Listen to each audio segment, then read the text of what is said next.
The key turned in the lock at 6:47 p.m. I heard it from the kitchen where I was stirring marinara sauce that had been simmering for 3 hours, the long, slow kind that requires patience and attention, the kind my grandmother taught me to make when I was 12 and thought love was something that happened in movies. The sauce was for Jake's favorite pasta, the kind with the spicy sausage he liked, the fresh basil I walked 12 blocks to get because the corner store only had the dried stuff, the Parmesan I grated myself because the pre-shredded bag tasted like sawdust. 6 years of Tuesdays. 6 years of coming home from the hospital, kicking off nursing shoes that smelled like antiseptic and tragedy, and cooking dinner for a man who sometimes said thank you and sometimes didn't, and either way always left his plate in the sink.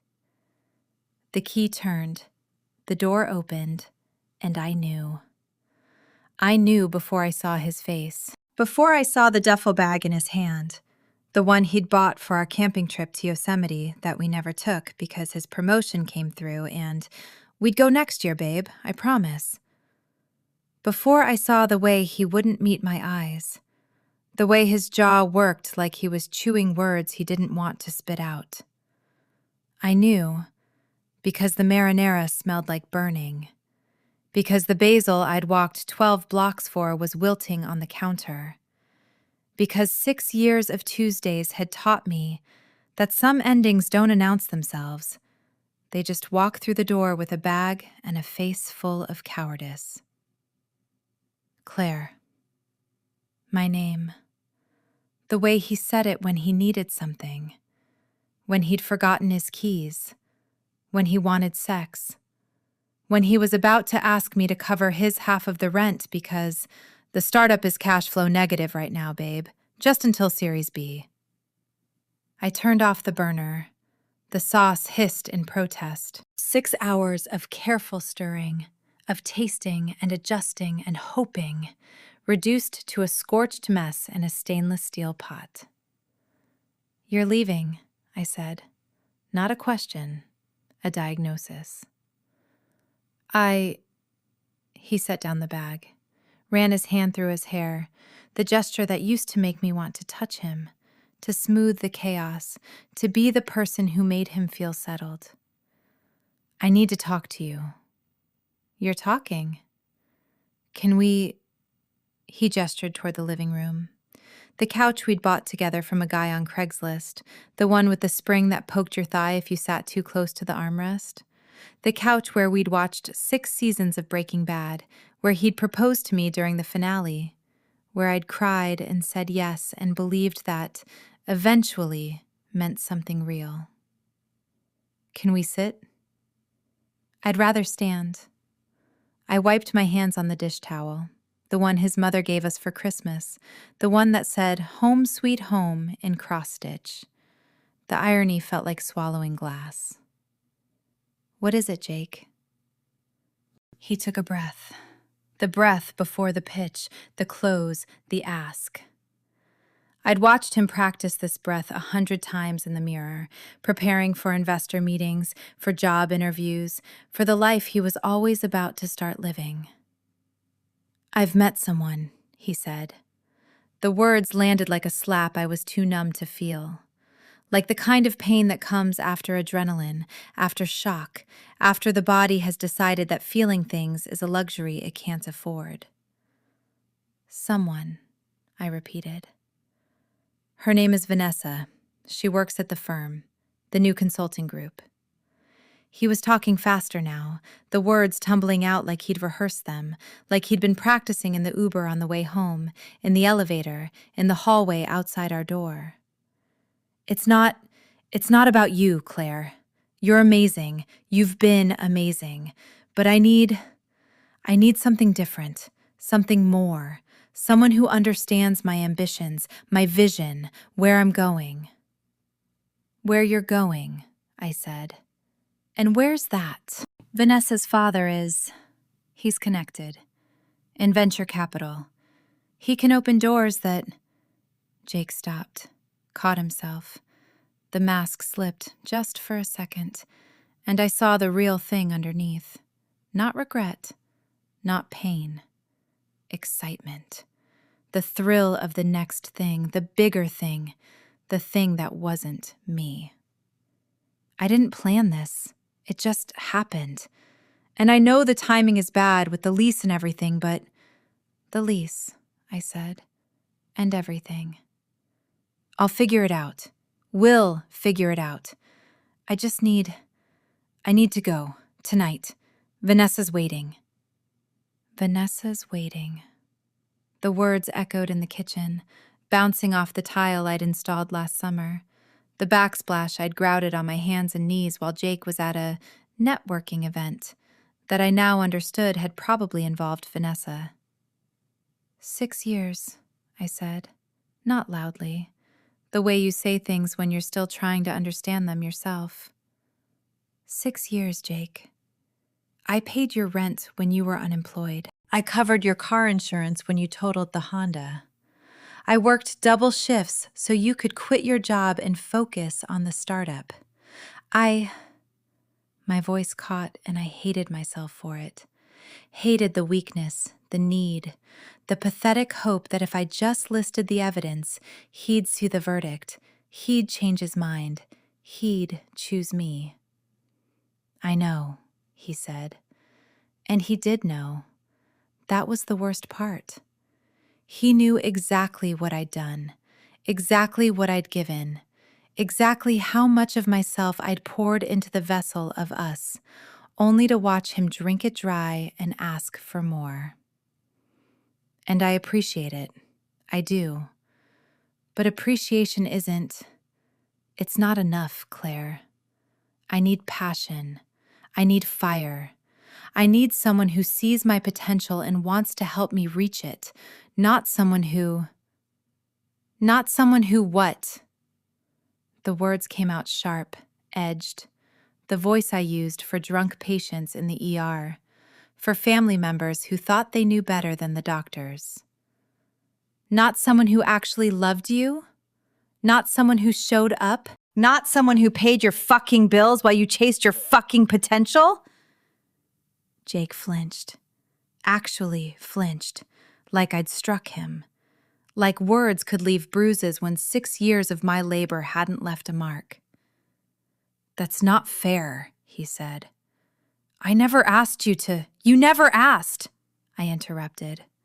You never asked because you never had to, because I just did it.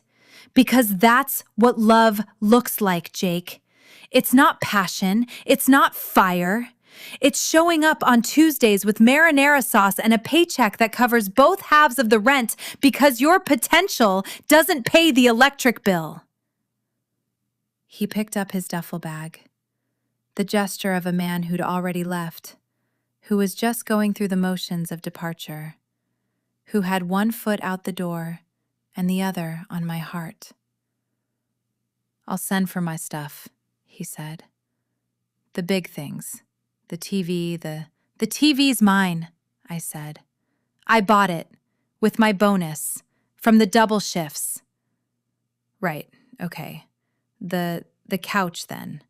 We bought that together. You bought it, with my Craigslist account, and my cash, and my truck to pick it up because you don't know how to drive stick. He nodded. The nod of a man who was counting seconds until escape, who was already mentally with Vanessa, with her venture capital father, with the life that didn't include a nurse who smelled like antiseptic and made marinara sauce on Tuesdays. The lease, he said. It's in both our names, right? I'll talk to the landlord. We'll figure out. The lease is in my name, I said. Only my name. Because your credit was temporarily compromised after the startup debt. Remember? Jake paused. For the first time, something flickered in his eyes that looked almost like concern. Almost like the dawning realization that he'd made a calculation error. That the spreadsheet of his departure didn't balance. That there were liabilities he hadn't accounted for. Your name, he repeated. Only my name. The lease, the electric, the gas, the internet, the car insurance, That's in my name too, since you let yours lapse and couldn't afford to renew. The health insurance through my hospital. I stopped, took a breath. The sauce was definitely burning now, a acrid smell filling the kitchen, but I didn't care. You didn't leave me anything, Jake. Not the apartment, not the bills, not the life. You just left. And you always assumed that I'd keep paying, that I'd keep showing up, that I'd keep being the responsible one while you chased whatever bright, shiny thing caught your eye. He stopped, started again. I'll send money, for my half, until we figure out. You'll send money, I said. Not a question, a verdict. Like you sent money for the last 6 months? Like you sent money for the car payment? Like you sent money for anything, ever, that wasn't directly related to your vision? He had no answer. He'd never had answers, only promises. Only eventually. Only, trust me, babe, it's going to be amazing. Go, I said. The word came out flat, exhausted, final. Vanessa's waiting. Don't keep her waiting. She's probably very punctual, very passionate, very... Claire, go. He went. The door closed with a click that sounded like a period at the end of a very long sentence. I stood in the kitchen, surrounded by the smell of burning marinara and the ghost of 6 years, and waited for the tears to come. They didn't. Not then. Not for 3 hours, until I'd thrown out the sauce and scrubbed the pot and sat on the Craigslist couch in the dark, staring at the wall where a picture of us used to hang. The picture from Yosemite, the trip we actually took, the one before the promotion, before Vanessa, before the duffel bag and the cowardice. The picture where we were smiling, really smiling, the kind of smile that comes from not knowing what's coming. I cried then, ugly, heaving sobs that felt like they were tearing something loose inside me, something that had been lodged there for years, something that needed to come out whether I was ready or not. And when the crying stopped, when I was empty and raw and somehow lighter, I did something I hadn't done in 6 years. I looked at our finances. Really looked.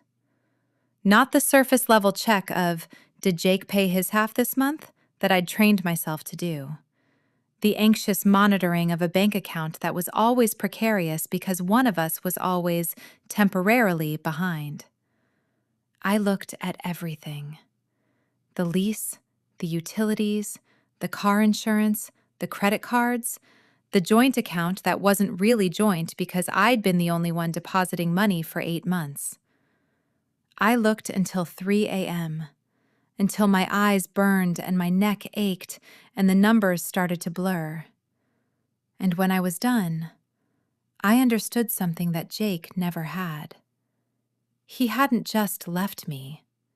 He'd left me holding everything. Every bill, every obligation, every piece of the life we'd built together, now precariously balanced on my shoulders alone. And he expected me to keep holding it, because I always had. Because that's what Claire did. Claire paid. Claire showed up. Claire fixed things while Jake chased potential. I sat in the dark until the sun came up, and as the light crept through the blinds, staining the carpet gold, I made a decision. Not a dramatic one, not a vengeful one, just a practical one. The kind of decision you make when you're a nurse who has seen too many people die with regrets, too many families torn apart by things unsaid, too many lives wasted on people who didn't deserve them. I decided to stop. Stop paying for Jake. Stop covering for Jake. Stop being the infrastructure that supported a life he no longer wanted to share.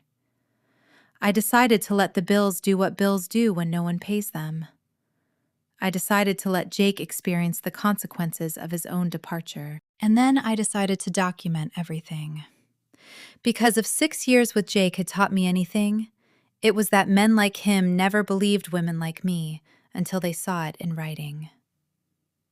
Day 1. I called the landlord, not to complain, not to explain, just to inform. My boyfriend has moved out. The lease is in my name only. I'd like to discuss my options. Mr. Chen was silent for a long moment. Then, you want to break lease? I want to understand my rights and my obligations. He explained. I could break the lease with 30 days' notice and a penalty equal to 1 month's rent. I could stay and pay the full amount myself. I could find a subletter, subject to his approval. The apartment was rent-controlled, below market, a golden ticket in a city where golden tickets were everything. I thanked him, hung up. Looked around the apartment, the tile I'd installed, the backsplash I'd grouted, the life I'd built around a man who'd walked out with a duffel bag and a promise to send money. I called Mr. Chen back. I'd like to give notice, effective immediately. Day 3. I canceled the car insurance. Not Jake's car, he'd taken that. The BMW his parents bought him when he got into business school. The one with the payment he couldn't afford, but somehow always managed to keep. I canceled the insurance on my Honda, the one I'd bought used with cash from double shifts, the one that got me to the hospital at 6 a.m.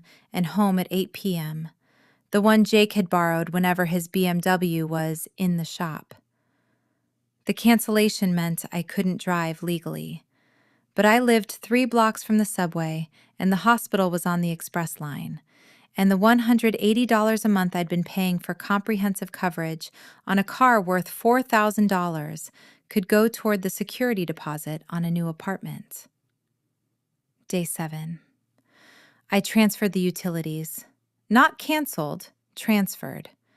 To a studio apartment in Queens, 1 block from the hospital, $1,200 a month, no roommate, no ghost of a relationship haunting the hallways. I called Con Ed, National Grid, Verizon, gave them the new address. The old address would stay active until the end of the billing cycle, and then nothing. Day 10. I closed the joint account, the one with Jake's name on it, the one he'd opened for us 6 years ago and never deposited a dime into after the first year. The one that had been draining my paycheck like a wound that wouldn't clot. I moved the remaining balance, $847, mostly my money, to my personal account. Left Jake's name on the closure paperwork. Let the bank send him the notification. Day 14. I found the subletter. A medical resident named Priya, rotating through my hospital, looking for a short-term place while her fellowship application processed. She could move in November 1st. She had references, a steady income, a quiet demeanor. Mr. Chen approved her the same day. Day 21. I moved. Not much to move, really. The Craigslist couch stayed. Priya wanted it, spring and all. The TV came with me, the one I'd bought with my bonus. My clothes, my books, my grandmother's recipe box with the marinara instructions written in her shaky hand. The picture from Yosemite stayed behind, face down in a drawer I never opened. The studio was small, a single room, a kitchenette, a bathroom with a shower that ran either scalding or freezing with no in-between. But it was mine, only mine. No one else's potential haunting the corners, no one else's promises cluttering the shelves, no one else's absence waiting to be filled with my labor. I slept through the night for the first time in 6 years. No 3 a.m. anxiety about Jake's unpaid bills. No morning calculations about whether this month's paycheck would cover both halves of the rent. No Tuesday marinara, no Thursday panic, no Sunday dread about the week ahead. Just sleep. Deep, dreamless, uninterrupted sleep. And then, on day 30, the call came. The number was unfamiliar. I almost didn't answer. Unknown numbers meant telemarketers, meant scams, meant the hospital calling me in for an extra shift I couldn't refuse. But something made me pick up. Some intuition, some premonition, some part of me that had been waiting for this moment since the door clicked shut on that Tuesday that didn't end. Claire. Jake's voice. Not the smooth, practiced voice of the pitch, the close, the ask. A different voice. Higher, tighter. The voice of a man who had discovered that the world didn't actually revolve around his potential. Jake, I said, flat, neutral. The voice I used for patients who were about to receive bad news. What can I do for you? What can you... He stopped, took a breath. I could hear traffic in the background, the honking of taxis, the ambient noise of a city that didn't care about his problems. Claire, what the hell did you do? I sat down on my new bed, a twin mattress on a metal frame, no headboard, no pillows except the one I'd bought at Target. The simplicity felt like armor. I'm not sure what you mean, I said. I haven't done anything to you. The apartment, he said. The lease. The landlord called me. He said you broke it. Said there's a new tenant. Said I need to get my stuff out by Friday or it's getting thrown out. Your stuff, I repeated. The stuff you said you'd send for. The stuff you left for 30 days while you started your new life. That's not... I was going to... He stopped again. I could hear him pacing, the rhythm of his footsteps familiar even through the phone, the same pacing he'd done before investor meetings, before job interviews, before asking me to cover another bill. The car insurance. They canceled my policy. The BMW. I got pulled over yesterday. The cop said my insurance lapsed. I had to show him proof of what, Jake? Of the policy I paid for?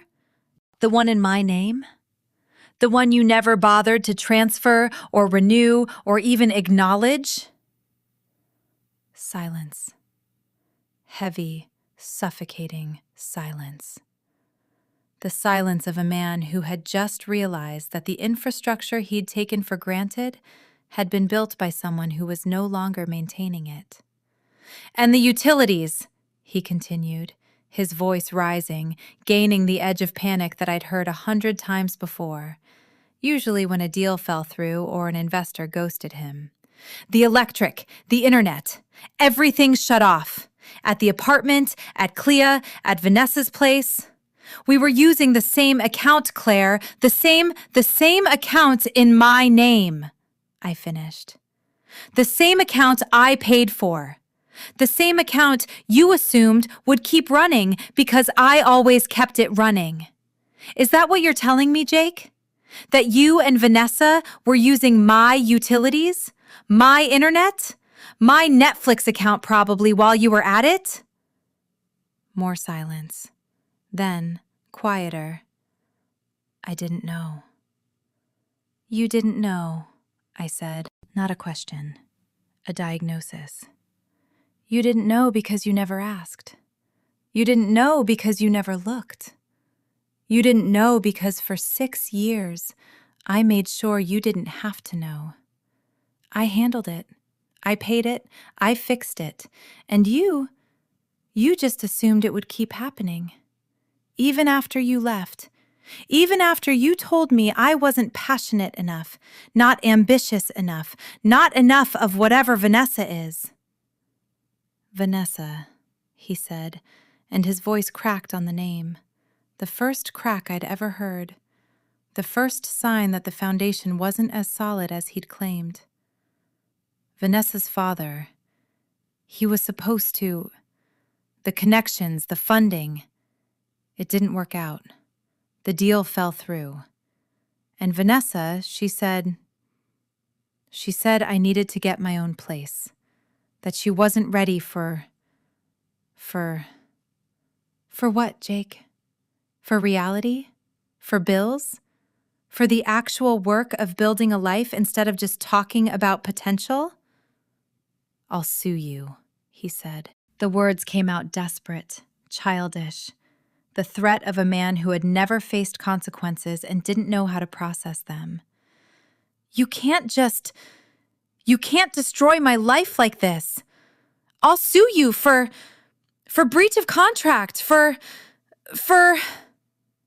what? I asked. For stopping payments on bills that were in my name? For breaking a lease that was in my name? For canceling insurance on a car that was in my name? Show me the contract, Jake. Show me where I agreed to support you indefinitely.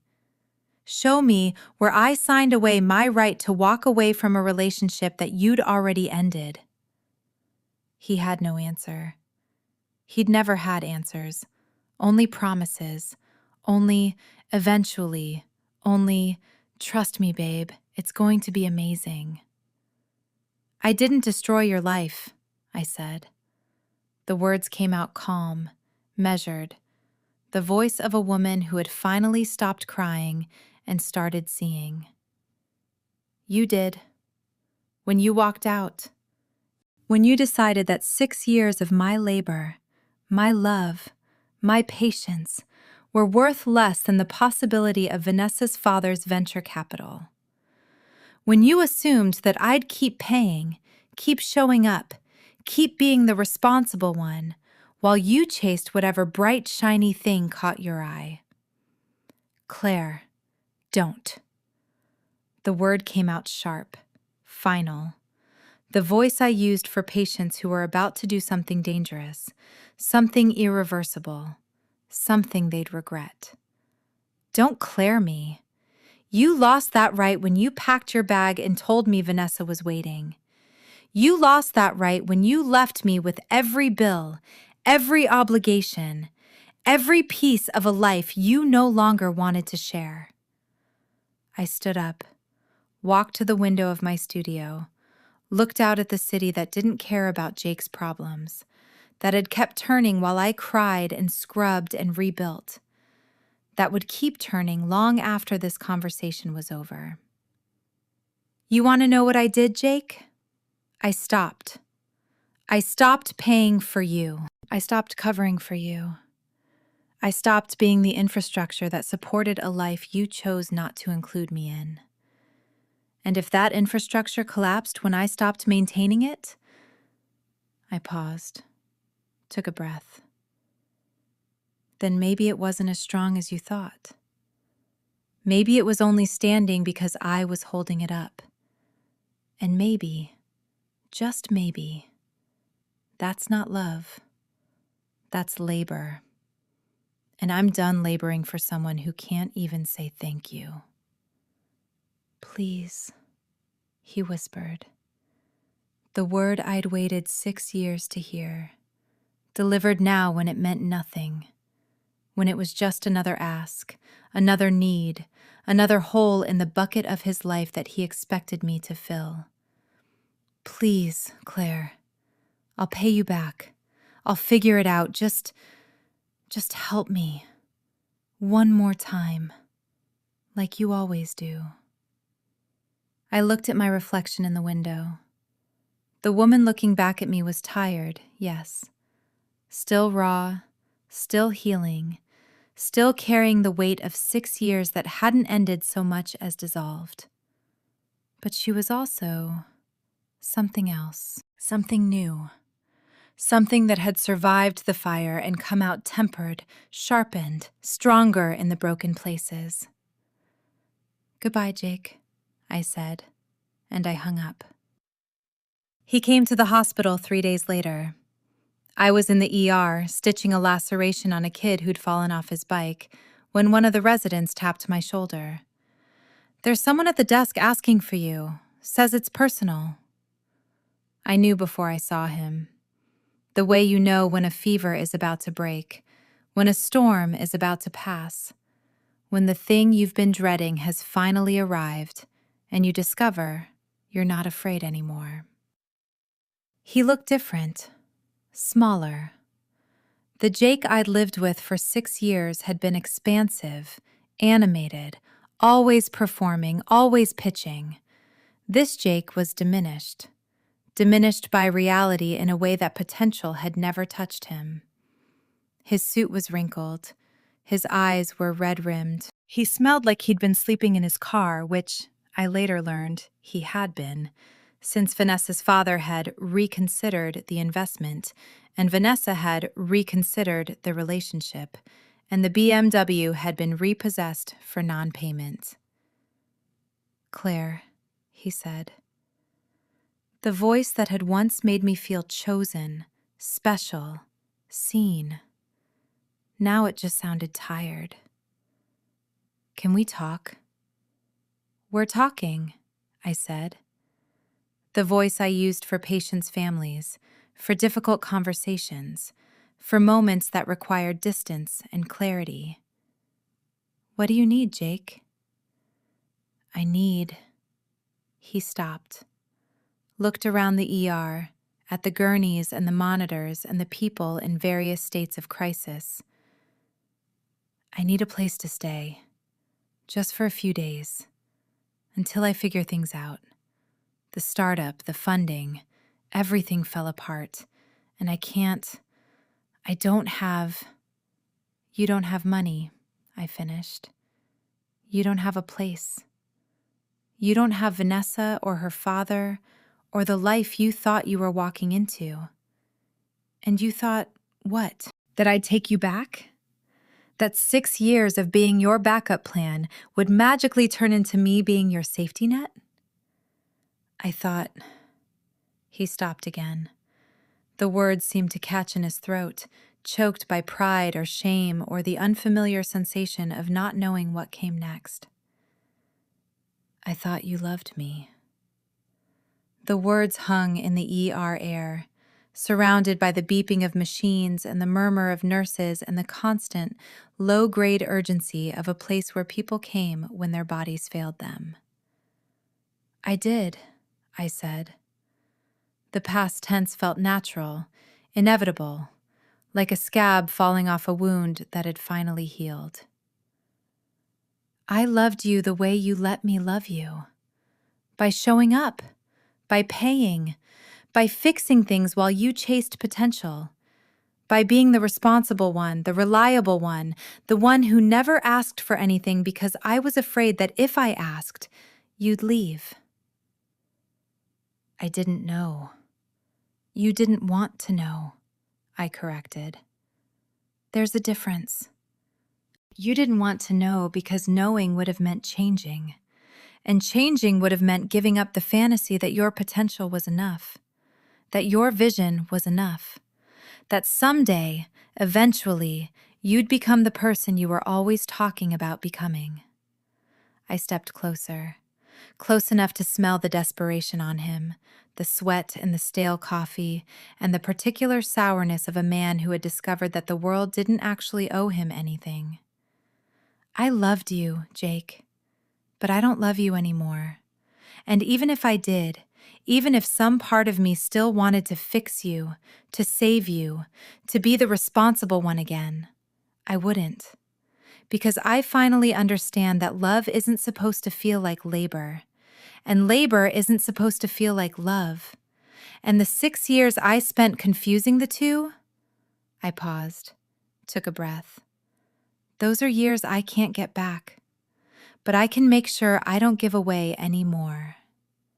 He stared at me, really stared, as if seeing me for the first time, or maybe seeing me clearly for the first time in 6 years. The woman who had paid his bills and cooked his dinners and covered his shortcomings. The woman who had finally stopped. "What do I do?" he asked. Not a demand, not a pitch. A question, genuine and frightened, from a man who had run out of answers. "I don't know," I said. That's not my job anymore. It never should have been. But Jake? Yeah? Start by paying your own bills. It's harder than it looks, but it's the only way to build something real. I turned, walked back to the kid with the laceration, to the work that needed doing, to the life that was mine and only mine. Behind me, I heard him leave, the sound of footsteps fading down the hospital corridor, growing quieter until they disappeared into the ambient noise of a city that didn't care about his problems. I didn't watch him go. I didn't need to. I'd spent 6 years watching him leave, in small ways, in large ways, in the constant, gradual withdrawal of attention and presence and care that had preceded the final departure with the duffel bag. This time, I was the one leaving. Not physically, I was still in the ER, still stitching, still doing the work that mattered. But emotionally, finally, completely, I was gone. And it felt like freedom. The apartment was warm when I unlocked the door. Warm and filled with the smell of something cooking, not marinara, something new, something I'd learned from a cooking class I took with Priya, who had become a friend, a confidant, someone who understood what it meant to rebuild. Thai curry. Coconut milk and lemongrass, and the particular heat of bird's eye chilies. A recipe I'd found in a book, modified, made my own. No Tuesday tradition, no obligation, no performance of love through labor, just food, because I was hungry, because I enjoyed the process, because I finally had the energy to care about things that were just for me. David, a different David, not the one from before, a David I met at the cooking class, an architect who built actual buildings instead of castles in the air, was coming over at 7. For dinner, for conversation, for the slow, tentative exploration of what it meant to be with someone who paid their own bills and showed up on time and said thank you like they meant it. I wasn't in love yet. I might never be. Or I might be someday, slowly, carefully, the way you build something solid instead of something flashy. But I was open. That was the difference. I was open to possibility without being responsible for it, available without being obligated, present without being consumed. The mail was on the counter, bills mostly, my bills, in my name, paid on time because I could afford them now that I wasn't supporting 2 lives on one salary. A card from my sister, who I'd finally told the whole story to, who'd cried and raged and then helped me move. A letter from a lawyer, finalizing the last loose end of the Jake era. I opened it, read it, set it down with a smile that felt earned, not performed. Jake had declared bankruptcy. Chapter 7. The startup debts, the personal loans, the credit cards he'd maxed out trying to maintain the appearance of success, all discharged. He was starting over, apparently, in a different city with a different job, selling insurance or something equally unglamorous. The letter wasn't from him. It was from his bankruptcy attorney, informing me that my name had been removed from any joint obligations, that I was legally clear, that the Jake chapter was finally, completely closed. I folded the letter, put it in a drawer with other papers I didn't need to look at anymore, and went back to my curry, to my evening, to my life. At 6:58, the buzzer rang. David, early, because he was always early, because he respected my time, because he understood that showing up was the minimum requirement for being in my life. I pressed the button, let him in. Opened the door to find him standing in the hallway with a bottle of wine and a smile that didn't need anything from me except my presence. "Smells amazing," he said. "Thanks. It's new. Experimental." I like experimental. He stepped inside, set down the wine, kissed me, a real kiss, present and attentive and unhurried, the kind of kiss that didn't feel like a transaction or a prelude to an ask. We ate at the small table by the window, looking out at the city that had witnessed my collapse and my reconstruction. We talked about his work, my work, the ordinary details of lives that were being built rather than performed. And at some point, between the curry and the wine and the easy silence of two people who didn't need anything from each other, I realized something.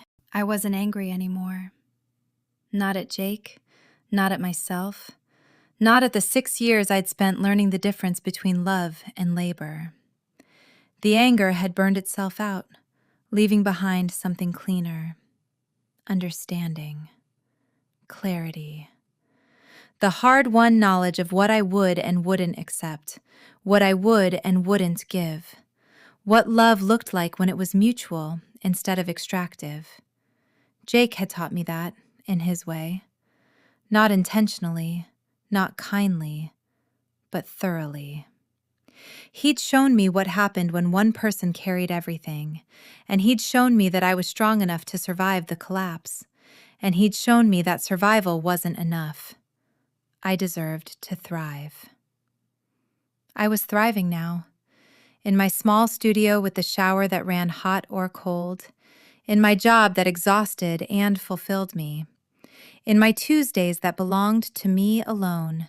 No marinara required, no performance necessary. David reached across the table, took my hand. Penny for your thoughts? I smiled. The real kind. The kind that came from a place of peace rather than performance. I was thinking, I said, about bills, and how strange it is that the best thing I ever did was stop paying someone else's. He laughed, the easy, genuine laugh of a man who understood that the best stories were the ones that didn't sound like pitches, that the best lives were the ones built on solid ground rather than bright potential. And? He asked. And I'm grateful, I said, for the lesson, for the freedom, for the chance to build something real, with someone who understands that showing up is just the beginning. We finished dinner. We washed dishes together, the ordinary intimacy of shared labor that didn't feel like exploitation. And when he left at midnight because I had an early shift, because he respected my boundaries, because we were building something slow and solid instead of flashy and fragile, I stood in my doorway and watched him go. Not with fear. Not with the anxious certainty that he wouldn't come back, that I hadn't been enough, that I needed to do more, give more, be more. With trust. With peace. With the knowledge that I was enough, exactly as I was, and that anyone who couldn't see that wasn't someone I needed to pay to keep around. I closed the door, locked it, leaned against the wood and listened to the silence of my apartment, my home, my life. And for the first time in 34 years, I didn't wait for the other shoe to drop. I didn't brace for the departure, the disappointment, the discovery that I'd been laboring for love that was never going to arrive. I just breathed and smiled and went to bed, alone and content, in the space that was mine and only mine. The bills could wait until morning. Everything could wait. Because for the first time, I wasn't running from collapse or toward rescue. I was just living. One Tuesday at a time, one paycheck at a time, one choice at a time. And that was enough.